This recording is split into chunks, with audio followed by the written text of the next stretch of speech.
Hey everyone, I'm going to talk to you a little bit about chapters 1 and 2, so you can just follow along on the screen if you want. It's the same text that you guys have on the blog, and I will be using some of the tools that you can use as well when you're reading, the highlighting and the underlining and all that. So, okay, chapter 1 opens up with Frankenstein introducing himself to us, but obviously he's talking to Robert Walton. So you have to remember that Frankenstein is actually on Robert Walton's boat, still recovering from his illness, and the whole purpose of this conversation is for Frankenstein to tell Robert Walton of what he has been through and what has brought him to this point of ending up in the North Pole. And he has, in the last letter, Walton tells us that the whole purpose of Frankenstein opening up to him is because he wants his story to serve as a warning to Robert Walton not to make the same mistakes he has made as a result of his pride. So we talked about in class that Robert Walton, although he has good intentions to discover a direct route through the North Pole to the other side of the world, his intentions are seated in his pride, in wanting his name to go down in history as being credited with the first explorer to do that. So apparently whatever story Victor has to tell has something to do with his excessive pride and ambition that got the best of him. And now he is suffering the consequences. So this all brings us back to the whole scenario of the mariner and that poem that we talked about in class, where he sits this guy down at a wedding who he sees is kind of not serious about life and just all about partying, and wants him to hear his story so that maybe this guy will think a little bit more about life and not let his arrogance get to him one day and make mistakes that might bring his downfall. So it's probably one of the reasons that Mary Shelley decided to allude to that particular poem, because it all kind of ties in with the structure of this book as well. The story within a story. So chapter 1, one thing I want you to note is that Victor's description of himself very much mirrors the description that Robert Walton has given of himself. Both of them come from wealthy families, very educated. Victor talks about that all right in here. And they are both men who have kind of gone sort of against the traditional expectations of their fathers to study their passion for things that don't go along with what young men of that time were studying. So what I want you to see as the book starts to unfold is that Victor and Robert Walton are supposed to be kind of the same type of character. So they both, if you line them up as characters against each other throughout the book, you will see that they have very similar qualities.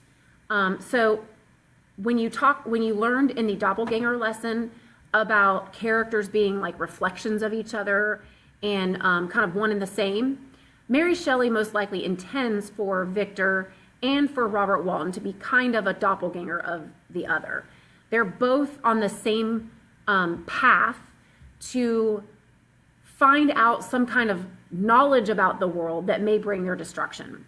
And they both come from very similar beginnings and family backgrounds. So that's one thing that she's wanting you to see as you're reading about Victor in chapter 1. So Victor goes on a pretty lengthy description, of course, if you read the chapter, about where, how his mom and dad met and how his beloved, who he calls his sister Elizabeth, came into his life. So what I need you to understand about the relationship with Victor and Elizabeth is she was adopted into the family, and you need to read the chapter, of course, to see the background on how that happened. But his mother and father, their sole purpose in bringing her into the family was to arrange for she and Victor to eventually get married. So it seems a little weird that she is referred to as his sister, and sometimes he refers to her as that they're cousins. There is no blood relation between them. And it's just kind of the simplest way for him to refer to her to other people that don't understand the relationship. But they grow up together, and they grow up growing to love each other, despite the fact that they grew up in the same household. And so, he does foreshadow at the end of the chapter that they are meant to be together. So he says right here in this part of the chapter, and I apologize because this version doesn't show page numbers, but when his mother brings her home after adopting her, she says, "I have a pretty present for my Victor. Tomorrow he shall have it." And when on the morrow she presented Elizabeth to me as her promised gift, I, with childish seriousness, interpreted her words literally and looked upon Elizabeth as mine to protect, love, and cherish. All praises bestowed on her I received as maid to a possession of my own. We called each other familiarly by the name of cousin. And then he goes on to explain, but there's no way he could express their real relationship and love for each other. So kind of get past that whole icky factor. It's not really incest, although I know you guys like to think of it that way, but they are not blood related. She was adopted into the family when she was like 5 years old, but it is a little strange by our modern standards. So he does end the chapter with saying, we called each other familiarly by the name of cousin. No word or expression could body forth the kind of relation in which she stood to me. My more than sister, since till death she was to be mine only. So he is foreshadowing that is the sole goal, is for one day them to marry. So that's been put out there. It's no secret, and it's not supposed to be icky. Okay. So their relationship throughout the book is going to be very important. Okay. So really, that's the gist of chapter 1. One thing I do want you guys to take note of as you are reading each chapter are some words that continually come up over and over again. Mary Shelley uses certain words over and over, and these become very important to the themes throughout the book. One of the words that she uses quite a bit, that Robert Walton uses in the letters as well, if you were to go back and look, is the word ardent, or any form of ardent, like arduous, ardor. And the word ardent really just means extreme passion, okay? Having ardor for something. And I'm kind of scrolling through to see if I can find an example while I'm talking to you. But remember that romantics, that's what they're all about, is extreme, heightened emotion. And their characters are often over the top with their emotions. And they're over the top passionate or obsessive about certain things that they care about. So Robert Walton says in the letters how ardent he is about 4 times throughout those letters in finding that passage to the North Pole and in achieving glory. And Victor is going to do the same thing throughout the book. He's going to talk about his ardent passion for finding the secrets to life, for figuring out how to keep anyone from having the sadness of experiencing death. So as the book progresses, I want you to look for and notice that word that comes up over and over again. The other word that comes up quite a bit that you will notice now that I've told you is the word creature. When Robert Walton first met Victor on the boat, he said he was the most intriguing creature I had ever met. And then when he talks about the first time that he ever laid eyes on Elizabeth, she was the most beautiful creature he had ever met or seen. And he talks about people that he cares about that impress him in using that word. So obviously the word creature has a meaning to it that means otherworldly. It means inhuman almost. And in that way, he's using it to describe people that are so impressive to him, that he thinks are so different and so special, that they're otherworldly in their specialness. Okay? So remember that. That's important to note how he uses that word creature to describe certain people throughout the novel. So, and again, as I'm talking, I'm scrolling through to see if I can see those words, but you can now be more in tune to it as you read. Okay, so in chapter 2, we now progress on, and he talks about how he and Elizabeth were brought up together, how, as the years went by, they became closer and closer. He develops this admiration for her.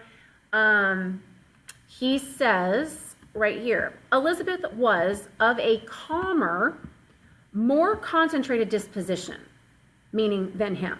But with all my ardor, I was capable of more intense application and was more deeply smitten for the thirst of knowledge. She busied herself with following the aerial creations of the poets.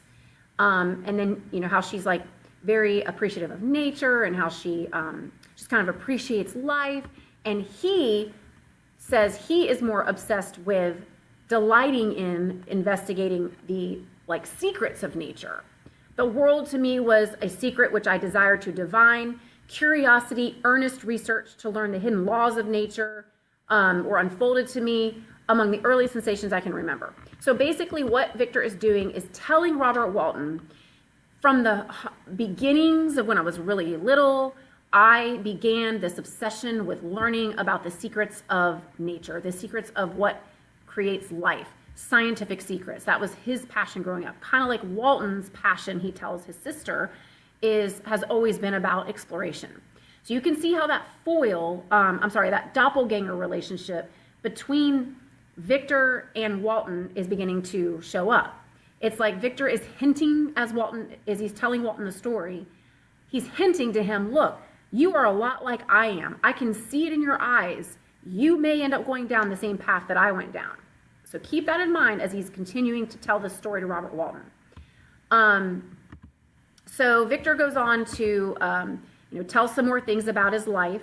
He introduces us to Henry, who is his best friend. So again, kind of like Robert Walton, where Victor has very few people in his life that he can that match him in his intellect, that understand and get him.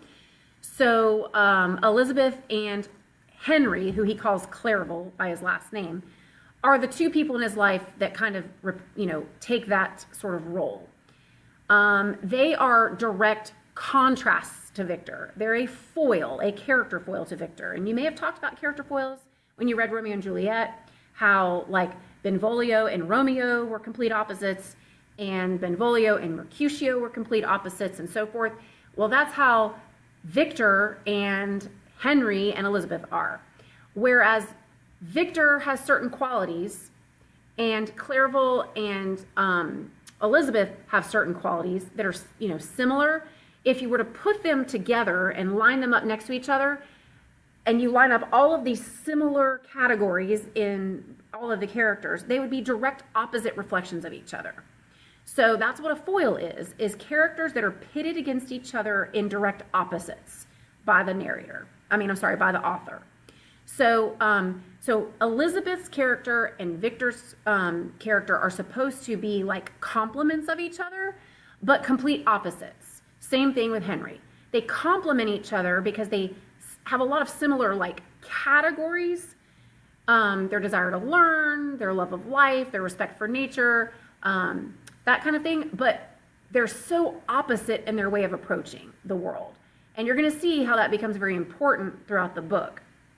When you line Victor up against all the people in his life that are his foils or that are important to him, he always stands out as being the one that has the flaws, the one that has all the issues, the temptations, the curiosities, and all that bring him down. Everyone else in his life has self-control and kind of serves as that voice of reason to him, particularly Henry and Elizabeth, kind of like Benvolio did to Romeo. So Victor goes on to tell us in chapter 2 how he has this perfect life, didn't want for anything. Parents were wealthy, very educated, loving, doting, best friends in the world. He could not have had a more perfect life. And one of the reasons he's trying to tell Robert Walton all this is to let him know, I had it all. And there was no reason for me to be so curious and to want for more, but I just couldn't help myself. And here I am now suffering the consequences of that.